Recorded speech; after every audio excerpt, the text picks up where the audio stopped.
Today I'm using this video to show you what you're going to be doing for your lesson today for Wednesday, April 20th, 2011. You're going to begin by going to the class blog, and just a reminder, it's landrybiology.blogspot.com. I've been using it quite a bit, so I'm hoping that at this point you know where to go when it's time to go to the blog. Just want to give you a reminder that if you use this box right here and type in your email address and then hit submit, what it'll do is every time I update the blog, it'll send you an email saying, hey, Landry's updated the blog, so I might want to go check it out. And I believe in the email it tells you some of the things that I put in there as well. So that might be worthwhile, since you're going to the blog today anyway, to check out and get set up. You'll find 2 new blog entries since we last looked at the blog. There's the lesson plan for today, and I found a pretty neat video online that deals with mitosis, that deals with the stuff that we talked about on Tuesday. So for today, what you're going to do is you're going to use a site called scilinks.org, and what you should already have in your possession is a worksheet that looks like this. And there's a little bit of customizing that I've done where I wrote a few things in. But what you're going to do is you're going to evaluate 2 different websites to see if you think that's something helpful for you for learning about the cell cycle.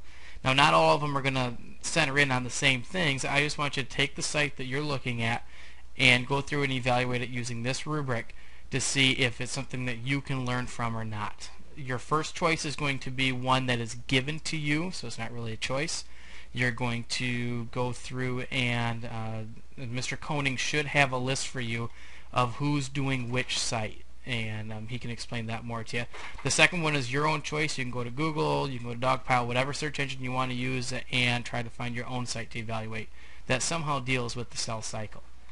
Alright, so when you go to SciLinks, what you're going to need is this little code right here. This code is going to get you to the list of websites that I want you to work with for today.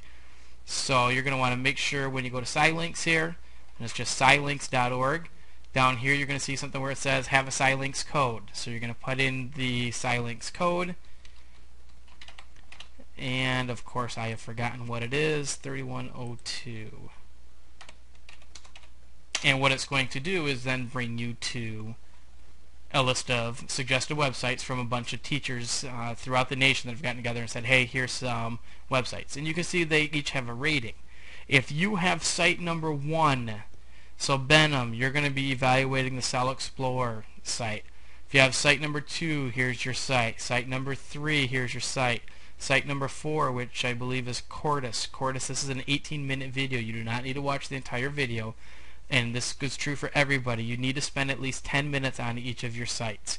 So if it's a video site and the video goes on for too long, you may stop it after 10 minutes and do your evaluation based upon that.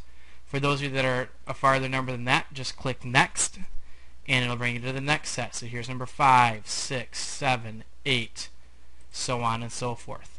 There are several of you in the class that I'm asking you to do this with 4 websites because you're not working on the formal labs. So Jasmine and Amber, if the 2 of you could, instead of doing this with just 2 sites, if you could do this with 4 sites, I would appreciate that. And 2 of your sites will be given to you by me, or excuse me, by Mr. Koning, and the other 2 will be given by you going through and doing a Google search for yourself and finding 2 more sites. Alright, so you're going to be filling out this rubric as you're going through your sites. The URL, you're going to identify who the experts are that are supplying the information. Usually if you look at the bottom of the page, of a web page, you'll find who the people are that have put it together. Is there a contact that you can get a hold of for more information? This adds to the credibility of a site. If they don't give you this information, it makes you wonder if that's really a credible site. And then it's asking for evidence and so on and so forth. I think you guys can figure this out for yourself. And then when you're finished with this, you may work on your plant formal labs. Remember, your plant formal labs are due on Thursday. They are due in class. And I'm going to be putting another little video up on the blog here in just a few minutes that shows you how to print them, because I know a lot of you are using Google Docs. Alright, good luck today, and I'll see you on Thursday.